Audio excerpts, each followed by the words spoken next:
হ্যাঁ, মোহাম্মদ আরিফুল ইসলাম। সালাম পরে আলাইকুম আসলাম। স্যার। সালাম। হ্যাঁ, হ্যাঁ স্যার। স্যার যদি একটু মনে না করেন বেয়াদবি না নেন, যদি স্লাইড করে যদি একটু হ্যাঁ, হ্যাঁ, দিচ্ছি, দিচ্ছি। আপনি আ আ মানে আরেকজন প্রশ্ন করুক। আর স্যার আপনার স্লাইড গুলো আমি ইয়ে করতে থাকছি, হ্যাঁ? স্যার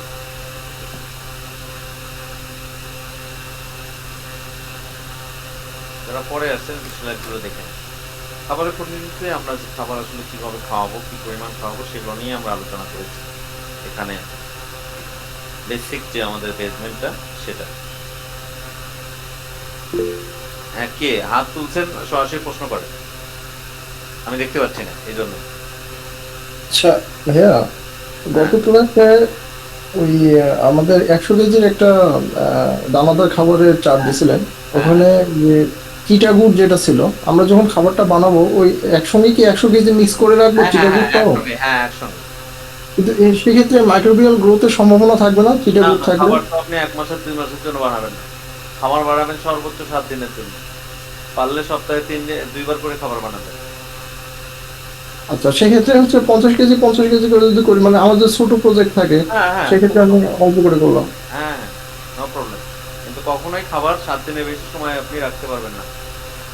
ও, ৭ ঠিক দিনের আছে। বেশি খাবার আপনি হোমমেড যখন করবেন, এখানে যেহেতু টেম্পারেচার ইউজ হবে না, অবশ্যই এখানে আপনি খাবার যখন তৈরি করবেন অল্প দিনের জন্য তৈরি করবেন। ফাঙ্গাস খুব তাড়াতাড়ি মোল্ড, ফাঙ্গাস গ্রো করতে পারে এখানে। এজন্য প্রত্যেকটা ইনগ্রেডিয়েন্ট আলাদা, আলাদা থাকবে। আপনি টাটকা তৈরি করবেন, টাটকা খাওয়াবেন।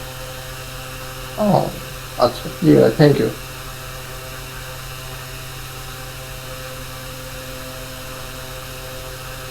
আপনারা স্ক্রিনশট নিতে পারেন, হ্যাঁ? যারা পরে আসছেন স্ক্রিনশট। হ্যাঁ, প্রশ্ন করেন। হ্যাঁ, আসসালামু আলাইকুম স্যার।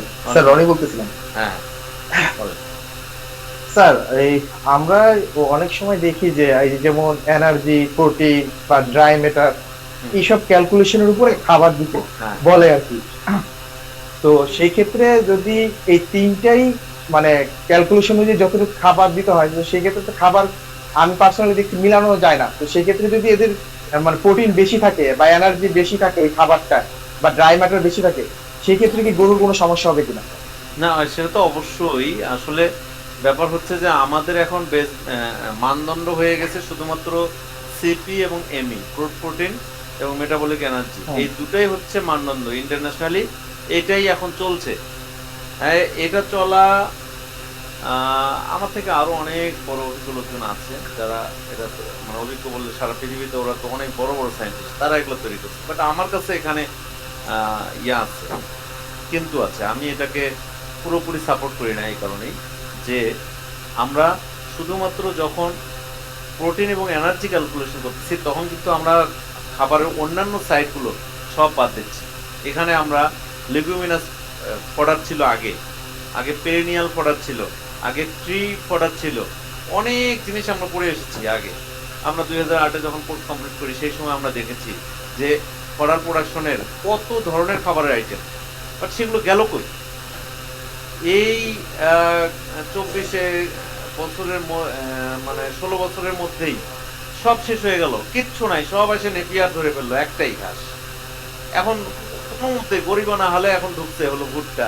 এই সাইলেজটা না আসলে ভুট্টাও ঢুকতো না। আর সব চলে আসছে ইউরিয়া। আমরা প্রোটিনে নিয়ে গেছি urea. Urea food grade urea ব্যবহার করতেছে কোম্পানিরা।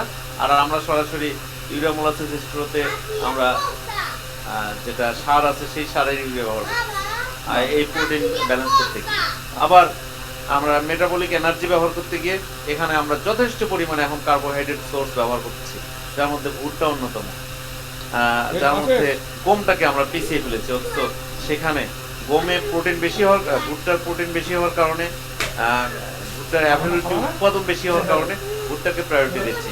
ভুট্টার থেকে গমের প্রোটিন বেশি, কিন্তু উৎপাদন কম হওয়ার কারণে এটাকে আমরা পিছিয়ে ফেলেছি। বাট শুধুমাত্র ভুট্টা, গমের মধ্যে শুধুমাত্র প্রোটিনটাকে বেস করার কারণেই গম কিন্তু পিছিয়ে গেছে। একটা সময় আমাদের দেশে প্রচুর গম আবাদ হয়েছে, সেটাও কিন্তু শেষ হয়ে গেছে। আজকে পোল্ট্রি সেক্টর বলেন, ডেইরি সেক্টর বলেন, আর ফিশ সেক্টর বলেন, প্রত্যেকটা সেক্টরে ভুট্টার এমন ব্যবহার, সারা পৃথিবীতে ভুট্টার ব্যবহার, যার কারণে প্রত্যেকটা জায়গায় আজকে নিউট্রিশনাল ডেফিসিয়েন্সি একদম খুঁটি গেড়ে বসছে। এটা আমার মনে হয়। আমার হয়তো আরো রিসার্চ করতে হবে, তাহলে হয়তো আরো বলতে পারবো। তবে আমার মনে হয় ব্যক্তিগতভাবে, আমার চোখে দেখা এক্সপিরিয়েন্স, যেসব গরুগুলো dynamic fodder, diversified fodder, diversified ingredients যাদের খাবারের মধ্যে আছে, এদের রোগ ব্যাধি অনেক কম। ইমিউনোলজি এটাকে আমরা একেবারে দূরে সরাই রাখছি। এখন আমরা ইমিউনিটি নিয়ে কোনো কাজ করছি না, ইমিউনিটি নিয়ে কোনো টেনশন নেই আমাদের, যার কারণে গরুগুলোর উৎপাদন দিচ্ছে সর্বোচ্চ 3 বার 4 বার বাচ্চা দেওয়ার পরে গরুগুলোকে আমাদের রিজেক্ট করতে হচ্ছে। অবশ্যই আপনি যেটা বলছেন এটা কম বেশি হলে অবশ্যই সমস্যা হওয়ার পসিবিলিটিস আছে, যেহেতু আমাদের ইনগ্রেডিয়েন্টসে ঘাটতি আছে, শুধুমাত্র 2টার উপরেই ব্যালেন্স করছি আমরা। ভাইয়া আরেকটা জিনিস জিজ্ঞেস করা ছিল, মিনারেল মিক্সচারটা এটা আসলে কোনটা? যিনি প্রশ্ন করছেন ওটাই আগে হোক। ওকে। হ্যাঁ, আপনি শুনতে পারছেন? বুঝতে পারছেন কিনা?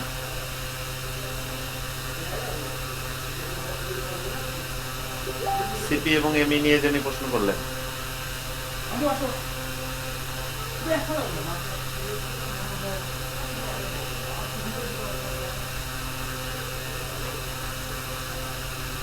হ্যাঁ মাহফুজুর রহমান। আসসালামু আলাইকুম রহমতুল্লাহ। ওয়ালাইকুম আসসালাম ওয়া রাহমাতুল্লাহ।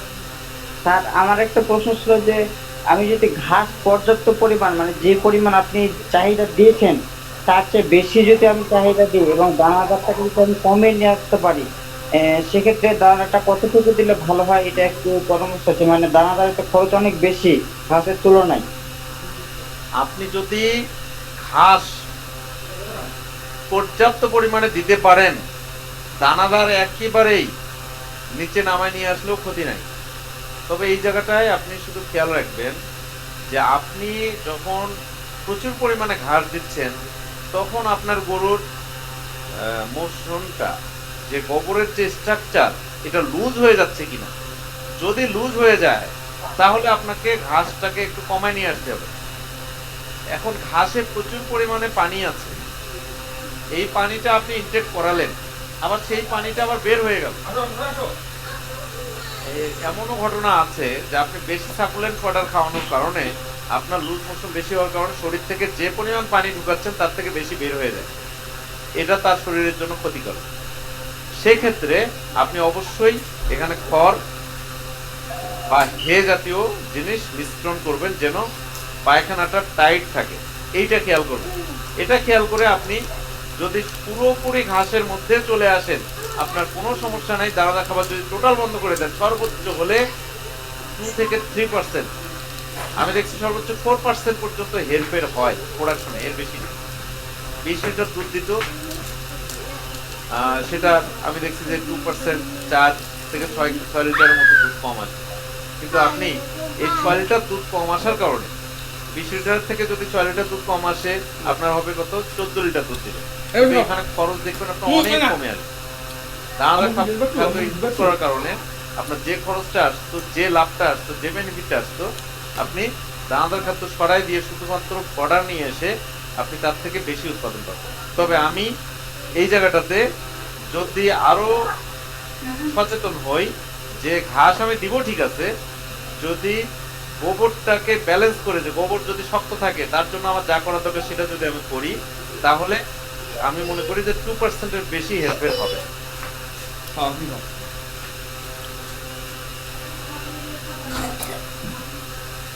জটিল হয়েছে নাকি মাহফুজ? না, বুঝতে ঠিক পারছেন? আছে স্যার, ধন্যবাদ ধন্যবাদ। ঠিক আছে স্যার, আরেকটা বিষয় যে আমার আমার আমার বাড়িতে অলরেডি 3টা গাভী আছে। পানি কিন্তু পর্যাপ্ত পরিমাণে এবং রেশিও অনুযায়ী প্রায় সেম বা তার থেকে একটু বেশি হবে, কিন্তু খাচ্ছে। কিন্তু ওই যে আমার যে গোবরটা অনেক বেশি শুকনো হচ্ছে। হ্যাঁ, নো প্রবলেম, কোনো সমস্যা নেই, পানি খাক এবং গোবর শুকনো হচ্ছে, খুবই ভালো, নো প্রবলেম, নো ঠিক আছে প্রবলেম, জি নো স্যার, জি প্রবলেম। মোহাম্মদ তৈয়ব। ওয়ালাইকুম স্যার, ভালো আছেন? হ্যাঁ আছি আলহামদুলিল্লাহ। স্যার এখানে আমি আসছি যে 10 মিনিট এসে হ্যাঁ। স্ক্রিনশট গুলো নিতে পারছি, এসে আমি একটু হ্যাঁ। কাজে দেখলাম তো। হ্যাঁ। তো যাক, এখন যে 100 কেজি দৈহিক ওজন যে দেখছেন এখানে, হ্যাঁ। এটা এটা ওজন অনুযায়ী খানা কি 2 টাইম দিতে হবে না 1 টাইম? ওইখানে হ্যাঁ, খাবারটা 2 টাইমে দেওয়াই ভালো। মনে করেন আমি প্রথম লাইনে একটা বলি 100 কেজি দৈহিক ওজনের জন্য দিতে হবে মানে 1 কেজি 250 গ্রাম দেখছেন নাকি? ধরেন আপনি 2 কেজি ধরলেন 2 কেজি ধরেন। 2 কেজি, এই 2 কেজি কি 2 বেলা মিলিয়ে 2 দেবো কেজি আপনি না? 2 বেলা দিবেন নাকি 1 বেলা দিবেন, এই তো কথা। হ্যাঁ, এইটাই আপনি 2 বেলা দেওয়ারটা বেটার, বেটার না? 2 বেলা না, দেওয়াটা অলরেডি আমরা এবং দিচ্ছি 2 বেলা করে। এবং ওইটার মধ্যেই আপনার মিনিমাম যেন 8 ঘন্টার ডিফারেন্স থাকে, এটা আপনি হিসাব করবেন। মিনিমাম 8 ঘন্টা। হ্যাঁ হ্যাঁ, ঠিক আছে, 8-9 ঘন্টা পরে দিচ্ছি আমরা। হ্যাঁ, আচ্ছা সমস্যা আচ্ছা নেই, স্যার, 2 ঘন্টা। আরেকটা কথা হলো আমরা যে খানা মিক্সার করছি ওগুলা করতেছে ওগুলা বর্ডার বানাইয়া ওই প্রথমে দিচ্ছি টেস্টর, তারপরে টেস্টর লেয়ার বানাইয়া দিচ্ছি ওইখানে মিক্সার করতেছি লেয়ার বানিয়ে, তারপরে ওইখান থেকে হ্যাঁ। কেটে কেটে খাবারছি। আচ্ছা, বুঝতে মিক্সচারটা পারলেন? ওইভাবেই রেখে দিচ্ছেন, ওইভাবেই রেখে হ্যাঁ, দিচ্ছেন। যেভাবে আনতেছি মার্কেট থেকে ওইভাবে রেখে দিচ্ছি স্তর বানিয়ে, হ্যাঁ। মানে বস্তা থেকে খুলে আর কি, মানে হ্যাঁ। বর্ডার বস্তা থেকে খুলে আপনি ভুসি নিলেন, ভুট্টা নিলেন, এইটা নিলেন, ওইটা নিলেন, নিয়ে মিক্স করে দিচ্ছেন, এই তো। মিক্সার করতেছি না স্যার, এই যে হ্যাঁ, direct স্তর দিচ্ছি। মানে লেয়ার বানিয়ে দিচ্ছি। লেয়ার মানে ওখানে একটা বর্ডার বানাইছি, বর্ডারের মধ্যে প্রথমে ডালছি ভুট্টা, তারপরে মনে আচ্ছা। করেন বুটকি, হ্যাঁ, হ্যাঁ, তারপরে হ্যাঁ। মানে একটা লেয়ার হয়ে গেছে না, লেয়ার থেকে মানে আপনি কেটে লেজের কেটে মধ্যে খাওয়াচ্ছি। লেয়ার করে রাখছেন, এই তো। জি জি, লেয়ার থেকে কেটে কেটে খাওয়ালে এটা মনে হয় 10 থেকে 15 দিন পর্যন্ত রাখা যায়, মানে ভালো থাকে। আচ্ছা, ওকে, সমস্যা নাই। যদি ফাঙ্গাস না পড়ে ওকে, সমস্যা নেই। হ্যাঁ, তো ওইটা মিক্সচার যদি আপনি করেন, মিক্সচার করে ফেললে অবশ্যই হ্যাঁ। আপনাকে ওই সেটা 7 দিনের বেশি থাকবে না। জি, হ্যাঁ, জি। ওই ঝামেলা আসবে, তখন একটু সমস্যা হবে। লেয়ার যেহেতু করেন, লেয়ারে অত বেশি সমস্যা হবে। তবে আপনি আচ্ছা। খেয়াল রাখেন যেন রেশিওটা ঠিক থাকে। হ্যাঁ হ্যাঁ, ঠিক আছে। না তো চতুর্দিকে জাম করে দিচ্ছি তো আমরা বস্তা, হ্যাঁ। যেহেতু যেন বাতাস না ঢোকে ওই ঠিক আছে, সিস্টেমে। ঠিক আছে, সমস্যা নেই, সমস্যা নেই। ঠিক আছে স্যার, এটার জন্য তাও। ধন্যবাদ। মাসুদ পারভেজ, আসসালামু আলাইকুম ভাইয়া। ওয়ালাইকুম সালাম। ওই যে কাপ স্টার্টারে হচ্ছে মিনারেল মিক্সারটা একটু যদি বলতেন, ওটা একটু। মিনারেল মানে হচ্ছে খনিজ লবণ, মিক্সচার আচ্ছা, মানে আচ্ছা। হলো খনিজ আচ্ছা, লবণ। থ্যাংক ইউ ভাইয়া, বুঝতে পারছি। মোহাম্মদ আরিফুল ইসলাম, আসসালামু আলাইকুম স্যার। ওয়ালাইকুম আসসালাম। স্যার, ওই আমরা যে গাভীর দুধ দহন করব, এটা ওই যেটা দানাদার খাবার, এটাকে আগে দিব নাকি পরে দিব স্যার? আগে পরে এই নিয়ে অনেক কি আছে, আগে দেওয়াটাই ভালো। মানে একদম সকালবেলা হ্যাঁ, শুরুতে দানাদার খাবার দেওয়ার আমরা কতক্ষণ পরে? 24 ঘন্টার শিডিউলে আমরা কিন্তু কখন কিভাবে খাবার দেবো এই সম্বন্ধে জানবো। হ্যাঁ, জি স্যার। হ্যাঁ, ওখানে একটু বিস্তারিত আছে কখন কি দেবো। তবে আপনি দুধ দহনের আগে দানাদার খাবার দিবেন, দুধ দহনের পরে ঘাস দেবেন বা খড় দিবেন, যেন দীর্ঘ সময় ধরে দাঁড়ায় থাকতে পারে। দানাদার খাবার দিলেন দুধ দহনের পরে যদি দেন, জি, তো দানাদার খাবার দিলে ও সর্বোচ্চ 1 থেকে 2 মিনিটের মধ্যে সব দানাদার খেয়ে ফেলতে পারে। খেয়ে ফেলতে হবে স্যার। ওর যে দাঁড়ায় রাখানোর জন্য আমরা যে একটা চিন্তা করি গাভীকে, সেটা কিন্তু রাখা সম্ভব হয় না। যার কারণে আমরা বলি দুধ দহনের পরে ঘাস এবং খড়, যে ওটার জন্য বেশি সময় ধরে সে খেতে পারে। জি স্যার, ধন্যবাদ স্যার, শুক্রিয়া।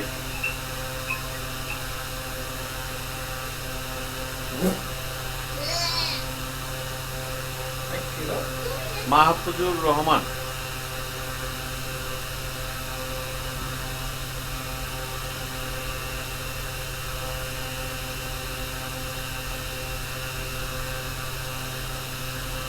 মাহফুজুর রহমান, আগামীকাল বাড়ি যাব ইনশাআল্লাহ। যত দ্রুত সম্ভব চেষ্টা করতেছি আপনাদের প্র্যাকটিক্যাল ট্রেনিং এর ব্যবস্থা, যেটা এটার জন্য খুব বেশি আমার মনোনিবেশ ওই জায়গায় আছে। মাহফুজুর রহমান, প্রশ্ন করবেন? ঠিক আছে স্যার। হ্যাঁ, বলেন।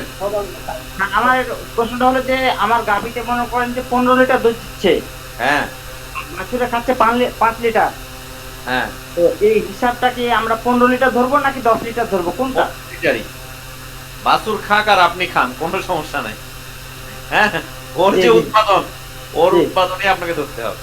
কারণ কে খায়, হোটেল আলাও যদি খায় জি আর যে খায় খায়, ওই উড়ান থেকে বের হওয়া মানেই ওটা ক্যালকুলেশনে চলে আসে। জি ঠিক আছে স্যার, তবে ধন্যবাদ। স্যার একটা কোশ্চেন করতে চাচ্ছিলাম একটা। হ্যাঁ হ্যাঁ হ্যাঁ, বলেন। স্যার সাইলেজ কিভাবে দিব এটা একটু যদি বলতেন। সাইলেজ কি পরিমাণ? আমাদের আসবে, সাইলেজের ক্লাস আছে। আচ্ছা, তারপরেও আপনি, সাইলেজ হলো ঘাসের অল্টারনেটিভ, ঘাস যেভাবে দিবেন সাইলেজও সেভাবে। মানে এই ঘাস যেমন মানে যেমন খাওয়া- এত কেজি দিতে হবে?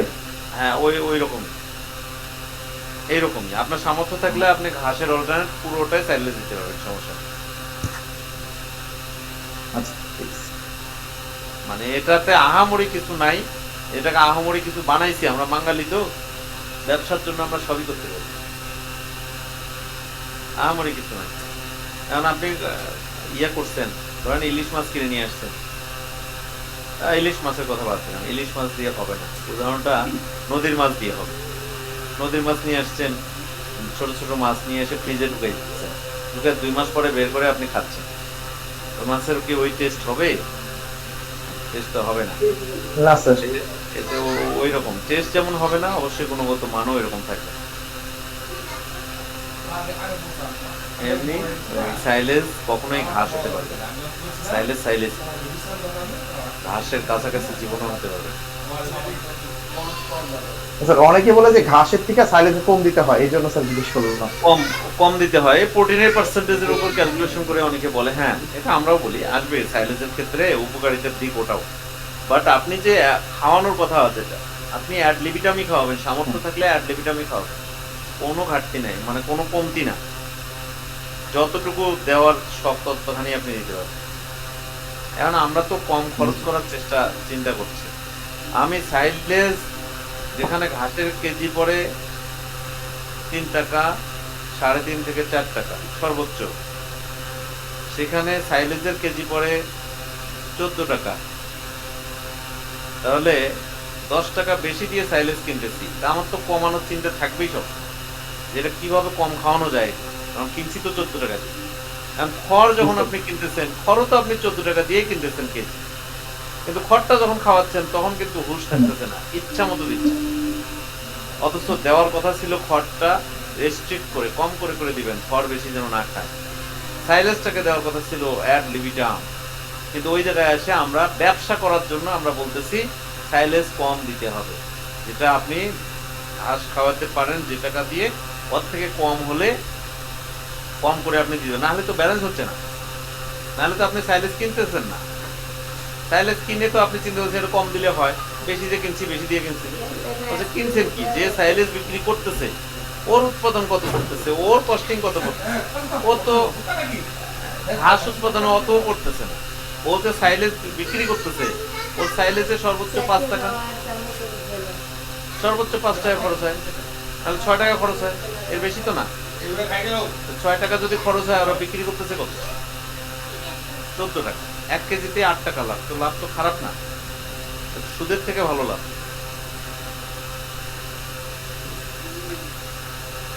মোহাম্মদ আরিফুল ইসলাম। স্যার আমাদের কি প্র্যাকটিক্যাল করানো হবে? না না না, না আমি একটা স্যার ওই যে বলছিলেন যে যেটা বললাম যে আপনাদের অ্যাডভান্স ট্রেনিং এর 4 দিনের জন্য একটা ট্রেনিং এর ব্যবস্থা সামনে হবে, আচ্ছা, সামনে হয়তো ওটা করব, এটা একটা নিয়ত আছে, ওইটা নিয়ে জোরে সোরে কাজ করতে, দেখা যাক কি হয়। আচ্ছা আচ্ছা এই ওটার কথা বললাম। প্রতি ঠিক আছে। শুক্রবার এখন বাড়িতে সময় দিতে হয়, গ্রামের বাসায় প্রতি শুক্রবারেই যাচ্ছি আর কি। দোয়া রাখেন। অবশ্যই স্যার। মিজানুর রহমান, মাহফুজুর রহমানকে আরো প্রশ্ন করবেন?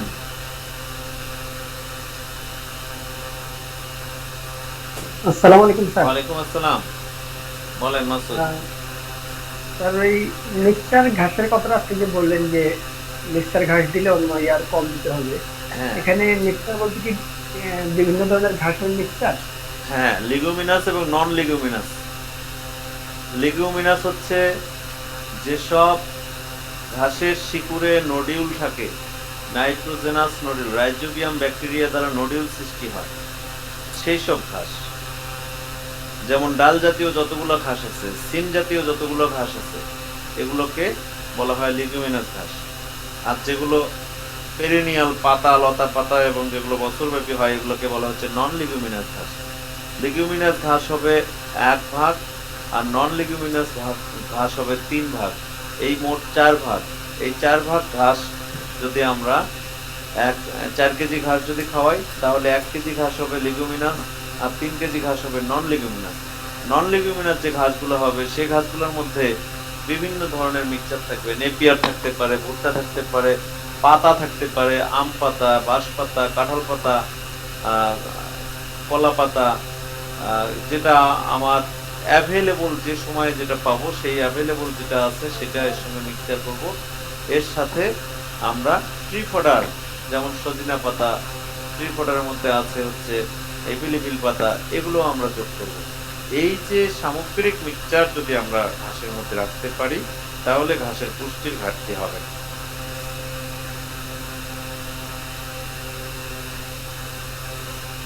Thank you sir. এটার সাথে আপনি বলছেন যে মিক্সচার ঘাস যদি আমরা দিই তাহলে অন্য খাবার আর দরকার নেই। লাগবে অন্য না, খাবার হ্যাঁ, দানাদার খাবারের দরকার নেই।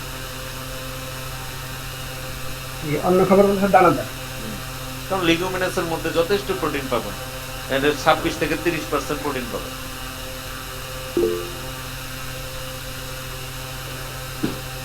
জি থ্যাংক ইউ স্যার। হারুন,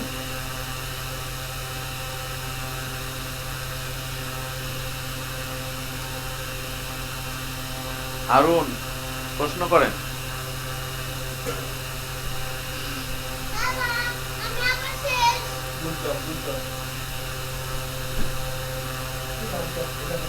হারুনের নেটওয়ার্কের সমস্যা নাকি?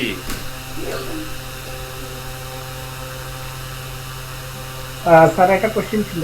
হ্যাঁ, আপনি খড়ের আলোচনা করছেন, আমরা তো ইউটিউবে দেখি স্যার ইউরিয়া মোলাসেস যেটা, যেখানে হ্যাঁ, হ্যাঁ। আসলে এটা কি আমাদের ক্ষতিকর? আসলে সত্যি কথা বলতে কি মাসুদ, আমরা যে ফিড গুলো খাওয়াচ্ছি সবগুলো ফিডেই কিন্তু ইউরিয়া আছে, সব ফিডে। এটা কেউ প্রকাশ করে না, কেউ বলে না। এরা ভুট্টা দিচ্ছে, কিছু ভুসি দিচ্ছে, কিছু সিড দিচ্ছে আর ইউরিয়া।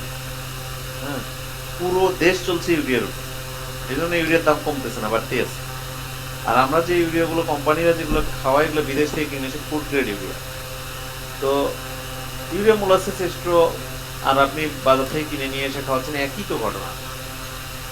এখন না পেয়ে আমরা এটা করি, কিন্তু নিরুপায় না হলে এটা করা উচিত না, কারণ এটা সাইড ইফেক্ট আছে, এটা ডাইরেক্ট কেমিক্যাল এবং এটা সাইড ইফেক্ট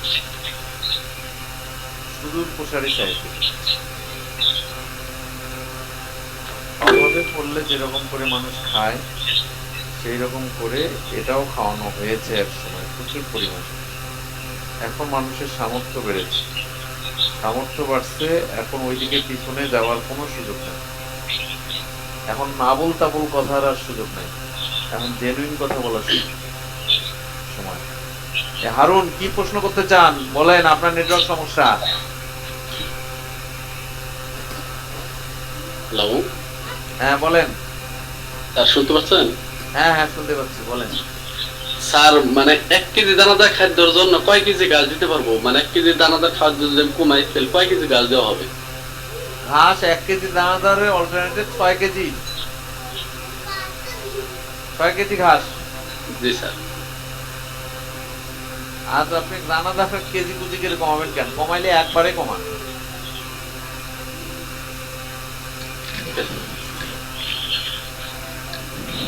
স্যার হ্যাঁ স্যার ইউএমএস বা টিএমআর যেটা আছে স্যার, এটা কি টিএমআর করে খাওয়ানো যাবে না স্যার? সমস্যা টিএমআর ইউএমএস ক্লাস আছে সামনে। হ্যাঁ আচ্ছা আচ্ছা আমরা বিস্তারিত জানবো ইনশাআল্লাহ।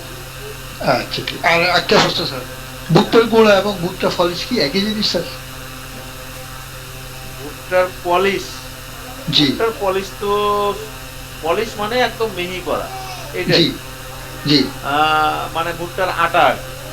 জি আর ভুট্টার গুঁড়া আমি সাজেস্ট করি সুজি সুজি করা, সুজির মধ্যে, সুযোগ একবারে তাহলে পাউডার না, সুজি। তাহলে ভুট্টা ভাঙ্গা হবে আর কি, ভুট্টা ভাঙ্গা। হ্যাঁ মানে একবারে আধা ভাঙ্গা আগে বলতাম, এখন বলি না, এখন জি। বলি সুজি সুজি, সুজির মধ্যে। সুজি ভাঙ্গা। আচ্ছা আচ্ছা ঠিক আছে। হ্যাঁ থ্যাংক ইউ স্যার। স্যার একটা কোশ্চেন ছিল যে গোবরের মাধ্যমে তো ক্লিনিক হয়। হ্যাঁ তো আপনি এর আগে একটা স্লাইডে দেখালেন যে শেডের মধ্যে উন্মুক্ত জায়গায় গরু যেখানে ছাড়া সেখানে গোবরও হ্যাঁ আছে। হ্যাঁ হ্যাঁ হ্যাঁ হ্যাঁ। তো স্যার এক্ষেত্রে আসলে এই গোবরটা তো আসলে মাটিকে জৈব সারে পরিণত করে, এটা তো খুব ইফেক্টিভ। আবার এখানে তো কৃমি ছড়ানোর আশঙ্কা, তো এটা কিভাবে হ্যাঁ, contradiction সমস্যা কি? হচ্ছে? আপনি যখন নেচারের উপর ছেড়ে দিবেন না, নেচার এটাকে ব্যালেন্স করে নেবে। আপনি যখন নেচারের উপর ছেড়ে দিবেন, নেচার এটা ঠিকই ব্যালেন্স করে নেবে। যেমনটি সুন্দরবনে বাঘ হরিণরা করে নিচ্ছে, একটা বাঘকেও দেখবেন না যে চামড়া শুকনা হয়ে মরিতে, একদম সেলেনিটি প্রবলেম ছাড়া, যার জীবন শেষের দিকে, সেটা ছাড়া কোনো বাঘকে অস্বাস্থ্যবান দেখবেন না। একটা হরিণকেও কি একবারও মনে হয়েছে আপনার যে কৃমিতে আক্রান্ত? আপনি বরঞ্চ কৃমিতে আক্রান্ত চিড়িয়াখানাগুলো পাবেন যেখানে ডাক্তার 4টে করে ডাক্তার বসে আছে। ঢাকা চিড়িয়াখানায় যায় দেখেন যে হরিণের হাল কি, বেহাল অবস্থা। মানে ডাক্তার বসায় রাখছে, সায়েন্টিস্ট বসায় রাখছে, কৃষিবিদ বসায় রাখছে, অ্যানিমাল হাজবেন্ডারিয়ান বসায় রাখছে, তারপরেও দেখেন কি অবস্থা, একটা দেখার মতো না। আর নেচারের মধ্যে কিচ্ছু নাই, তার সিনারি দেখেন, তার মাংস দেখেন, মনে হয় টাইট চামড়া ফেটে মনে হয় মাংস বেড়ে যায়। নেচারে যখন দিবেন, ন্যাচারাল পরিবেশ যখন দিবেন, তখন প্রত্যেকটারই অটোমেটিক্যালি কন্ট্রোল হবে, অটোমেটিক্যালি। সেটাকে নিয়ে আপনার অত বেশি ভাবতে হবে না, যেটা চরের মধ্যে ঘটে। আমাদের চরাঞ্চলে যে গরুগুলোকে ছেড়ে দিয়ে লালন পালন করে, তাদের চেহারা দেখিয়ে নেই। তাহলে স্যার বালির মধ্যে আমরা তো বালি দিব, বালির মধ্যে গোবর করলে তো সমস্যা নেই, ওইভাবে থাকলে এটা। না, আপনি তো কৃমিনাশক ক্লাস আছে তো, আর তখন তো আরো বুঝতে পারবেন কৃমির কি ঘটনা। হ্যাঁ, কৃমি তো অবশ্যই কন্ট্রোল করতে হবে। আমরা তো আর্টিফিশিয়াল, বালিও তো আর্টিফিশিয়াল। বালি কি আপনার ন্যাচারাল? এখন যে বালি আপনি নিয়ে আসবেন ওটা কি ন্যাচারাল? নদীর বালি পাবেন না তো, নদীর খনন করা বালি পাবেন। মাটি থেকে নিচ থেকে ডাইরেক্ট মেশিন দিয়ে উঠানো বালি পাবেন, ওটাও ন্যাচার পাবেন না, সব আর্টিফিশিয়াল, সিনথেটিক। আপনি যদি উন্মুক্ত জায়গা পান, ছেড়ে দিলেন, যেটা আমি ছবি দিয়েছি ওটাও কিন্তু ছেড়ে দেওয়া যায়। হ্যাঁ, আপনার বিশেষ করে ওই ওই জায়গাগুলো কন্ট্রোল শেড যেগুলোতে থাকে, সেগুলোর মধ্যেও দেখবেন তারা বাড়তি যে ব্যবস্থা করছে, চেষ্টা তো করছে, আমরা তো চেষ্টা করছি, তারা কিন্তু কেউই কৃমিনাশকের বাইরে নেই। তারা প্রত্যেকটা জায়গায় কৃমিনাশক সাইকেল, কৃমিনাশকের লাইফ সাইকেল এমন একটা বিষয় যে প্রকৃতির একটা অংশ, আবার এটাকে কন্ট্রোলও করতে হবে। মশা মাছি এটা প্রকৃতির একটা অংশ, বাট এটাকে আবার কন্ট্রোলও করতে হবে, আমাদের স্বাভাবিক জীবনযাত্রার জন্য কন্ট্রোলও করতে হবে। আমি একটা ভিডিও এখন পর্যন্ত কিন্তু মশা মাছি নিয়ে করিনি। যত রিকোয়েস্ট আমার কাছে মশা মাছি নিয়ে আসছে, যত ভিউ বাণিজ্য এই মশা মাছি নিয়ে হয়েছে, আমি কিন্তু আজ পর্যন্ত করিনি। আমি করার আগে 10 বার ভাবছি যে এইটা করব কিনা। 10 বার না, 100 বারের বেশি ভাবা হয়ে গেছে, তারপরেও এটা করার এখন পর্যন্ত আমি সাহস পাইনি। কারণ এটা তো নেচারের একটা অংশ, বরঞ্চ এর থেকে বাড়তি যেটা করতে যাচ্ছি আমরা, এটাকে কন্ট্রোল করতে গিয়ে সেটাই খারাপ। যে ডিসইনফেক্টেন্ট ইউজ করছে, যে পেস্টিসাইড ইউজ করতেছে, এটাই খারাপ। Thank you.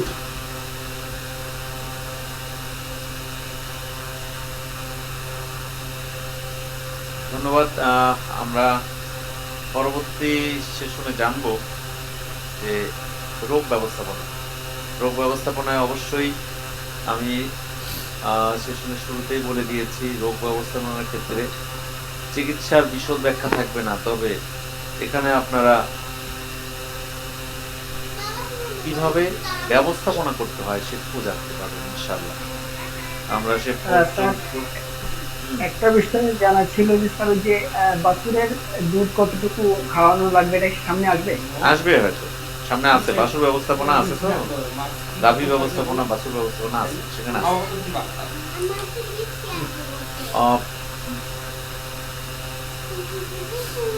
ভালো থাকেন, সুস্থ থাকেন। Thank you sir. আসসালামু আলাইকুম। আসসালামু আলাইকুম। ওয়ালাইকুম আসসালাম।